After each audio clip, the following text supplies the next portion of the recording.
Hi everyone, welcome back to What's Up Wednesday. My name is Rachel and I'm on the client success team here at Early Learning Ventures. And today I am joined by Chelsea Denny, who is the owner of Early Childhood Creative.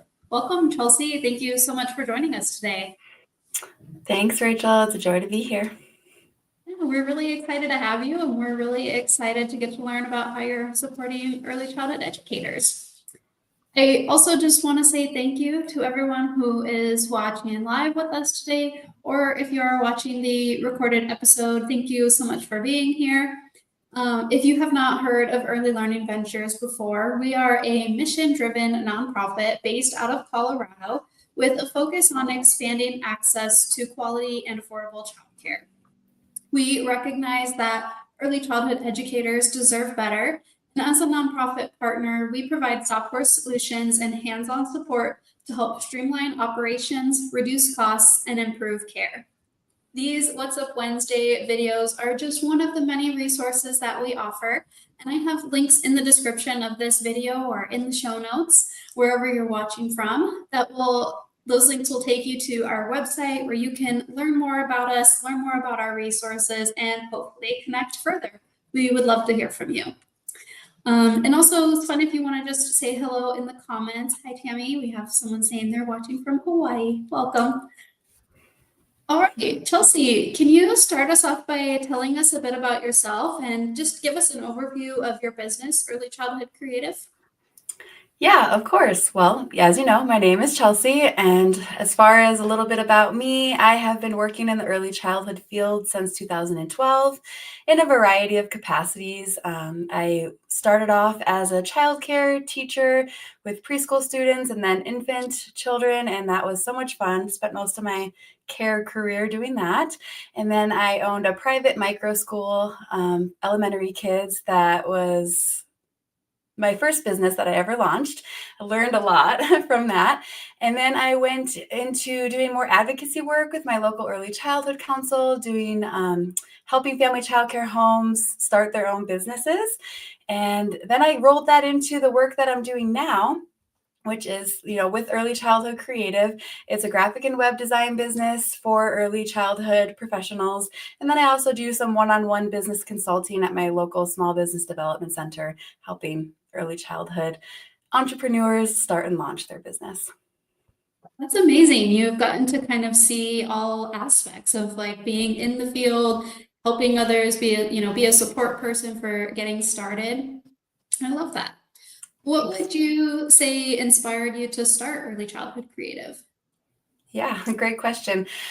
So I saw a need and I decided to fill it in the most simple way, right? I love business. I still do love business. I'm currently in graduate school for entrepreneurship, and I love helping early childhood professionals start their businesses. And as I was doing that work, I really started to notice how many businesses didn't have a website, or their website was really outdated and just needed a new refresh to get them in a modern space.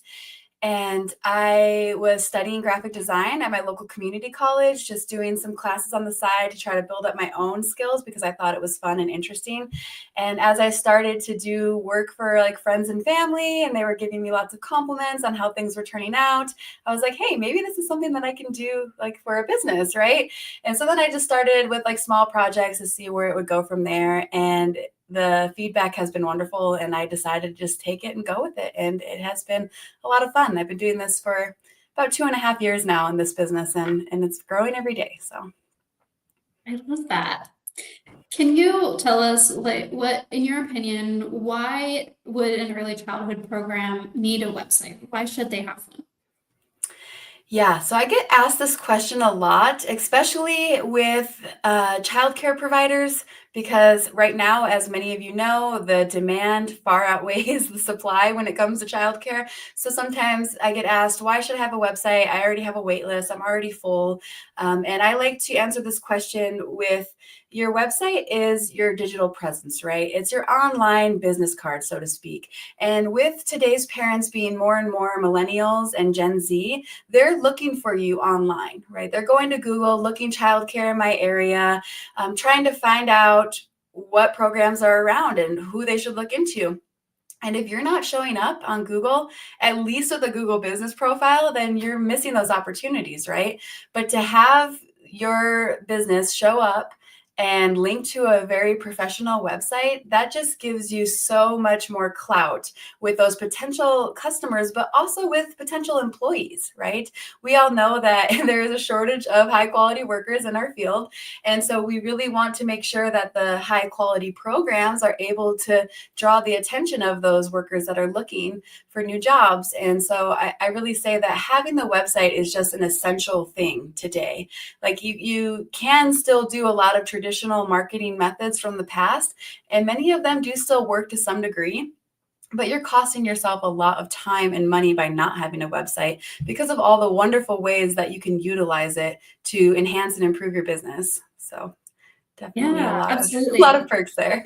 Yeah, I think you made a great point too in the beginning is that, like maybe, yes, for an advertising, a way of advertising, but also just informational wise for anyone looking for a childcare to be able to just very quickly and easily learn about your business, learn about, resources offered, learn about your team. They can gather all of that and it saves the childcare educator, childcare provider time from having to answer all of those things face to face or over the phone. I think that's extremely beneficial. Yeah, and that's one of the biggest areas that I think my clients see the most improvement, right? Because like I said before, with how much demand there is, oftentimes the educators in these programs are working relentlessly, long days, long hours. And if their phone is ringing off the hook, like, do you have openings? What's your availability? How much is your tuition? The same questions over and over. Let your website do that work for you, right? If they can find your website and that information is there, they don't need to do all those extra steps. You don't have to keep answering the phone constantly to tell them, I'm sorry, I'm full. We have a wait list, You're Yeah. able to kind of knock those boxes out of the way in the beginning. And then if they like what they see on your website, then they're more inclined to connect with you. Then you have more warm and hot leads reaching out to you versus tire kickers. And so I think it does save a lot of administrative time just in that sense alone. But there are, of course, many other ways that you can use your website to benefit you. Yeah, absolutely. What would you say are some common mistakes that you see, maybe from like already existing websites or someone that's just getting started? Yeah, great question. So I would say probably the number one mistake I see is not having a website, right? We definitely want to have something, Mhm. but there's a caveat there, right? It's better to have no website than it is to have a really bad website. And I hate to say that out loud, but it is kind of true. If you try to create your own website and you're not feeling confident with it and it doesn't look very, very well done, or even worse, if people are going to it and things are not functional, they're trying to click buttons and they're not working, or they're trying to complete a form and it won't submit, that actually, negatively impacts your reputation versus having nothing. And so I definitely recommend that, if you're going to do it right. But with what I see with DIY websites, a lot of simple mistakes like forgetting to put a call to action. So a call to action is basically you saying, what do you want your visitors to do?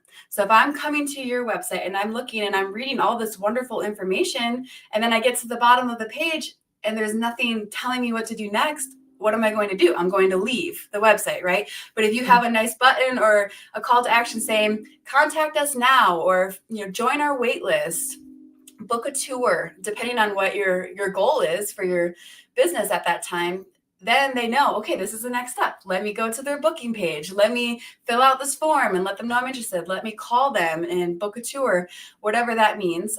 So definitely a call to action.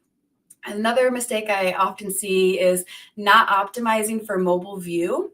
So when you're like in websites like Squarespace or Wix and you're trying to build your own website in that way, there's two different views, the desktop view and the mobile view. And you have to make sure that you go over to the mobile one and readjust and edit everything so that when people are visiting your website on their phone, that they can still see everything. Everything is functional. All the buttons are working.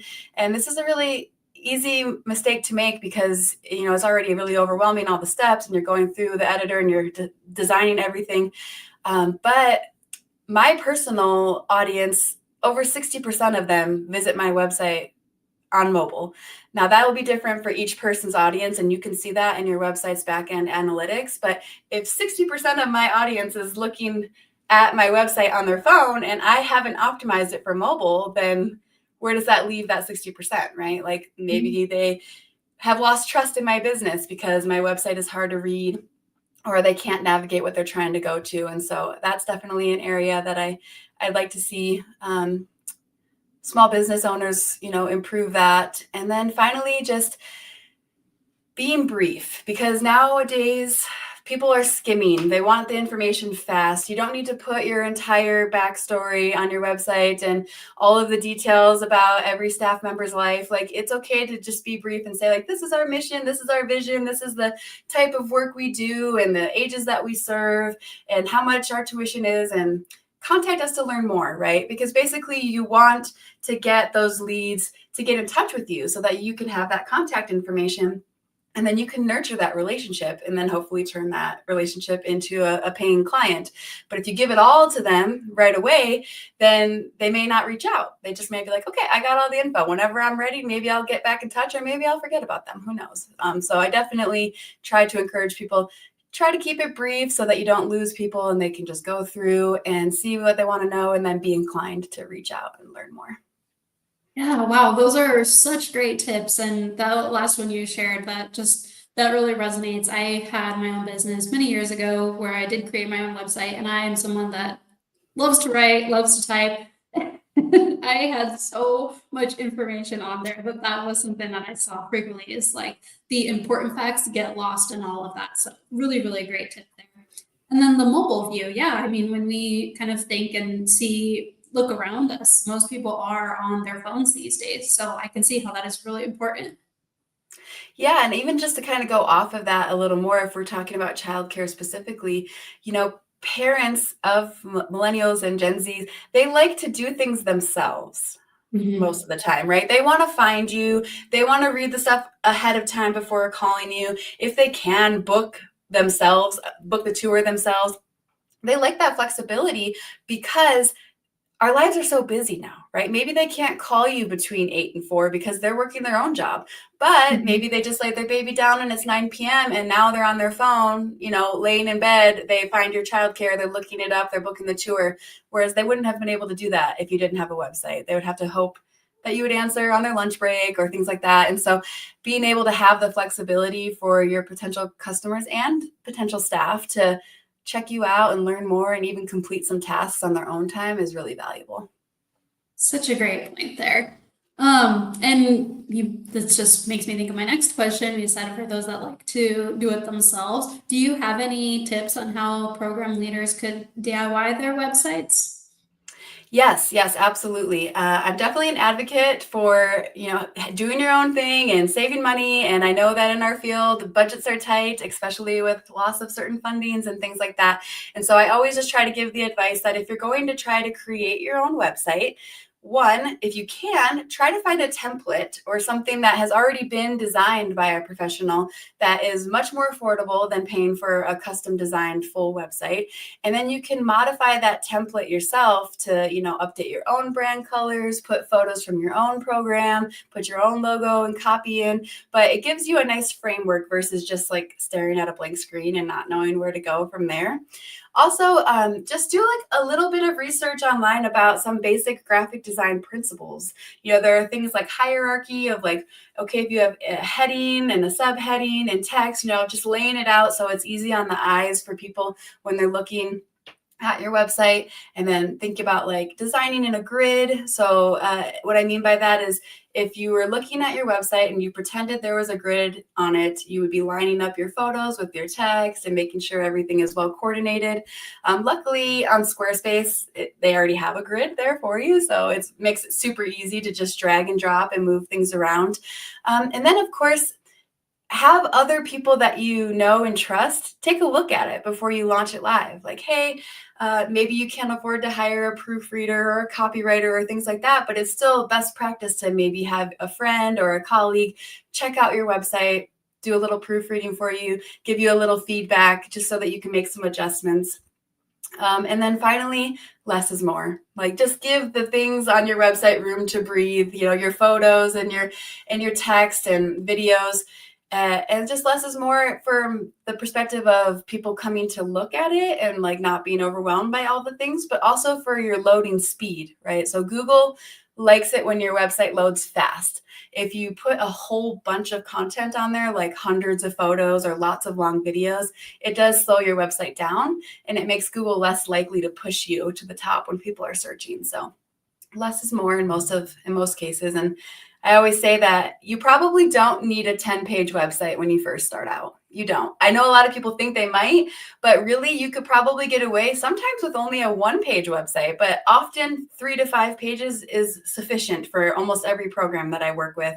Unless you have multiple sites, or a really large staff, or lots and lots of programs that you're offering, generally 3 to 5 pages should be sufficient. So then just kind of take some time to think about what those pages might be, lay out the content ahead of time, and then dive into your builder and think, okay, how can I lay all this out? Don't just go in, with nothing ahead of time. Like, I don't know what steps to take. I don't know what words need to go here, because then it just kind of gets a little overwhelming. But yeah. Yeah, absolutely. Thank you. Those are such great tips. And, especially I think of like a family home care provider, and you probably really do just need that one page to get all of the basic information out there. And like you said, that call to action button.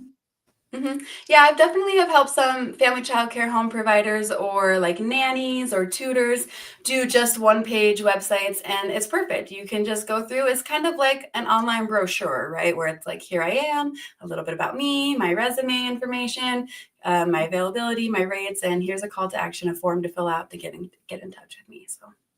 Yeah, those are great tips and great suggestions. But I know for not everybody, it is hard. It can be overwhelming to just start from scratch like that. So that doesn't work for everyone. And it's great to know that you're a resource to help them and help make their dreams and visions a reality. So how can our listeners stay in touch with you and connect further if they are interested in partnering? Yeah, well, for this conversation, I did create a free 5-page website template for Squarespace. And so you can find that linked in the show notes or in the description below. Feel free to just go ahead and take that and do whatever you'd like with it. You can modify it, destroy it, and turn it into something that is unique to you. But I hope that it will give you some guidelines of what to work with, so that you're not staring at a blank page. It is like the 5 most common pages that I see with my clients who are childcare providers. So if you are a childcare program, it should be really beneficial to you. But even if you're a coach or a consultant, you can definitely modify the content on there to use that. And that's free. And then, of course, my website is linked below. So if you're like, I don't want to do it myself, I need some help, feel free to reach out to me via my website. Happy to jump on a free connection call with you and just learn more about what you need help with and how I might be able to assist. Thank you so much, Chelsea. I did just put some of those links in the comments section as well, but like you mentioned, our viewers can find them in the show notes or the description of the video, so you can always refer to them later. Even if you're not watching live, those links will still be there. And yeah, feel free to reach out if you have any questions. I think you have shared so much with us today. I hope that everyone has learned something. I know I did. It was really great to have you here with us. Thank you, Rachel. It's been a joy. Yeah, thank you everyone for watching. I hope everyone has a great rest of your day, and we'll see you next time. Bye. Bye.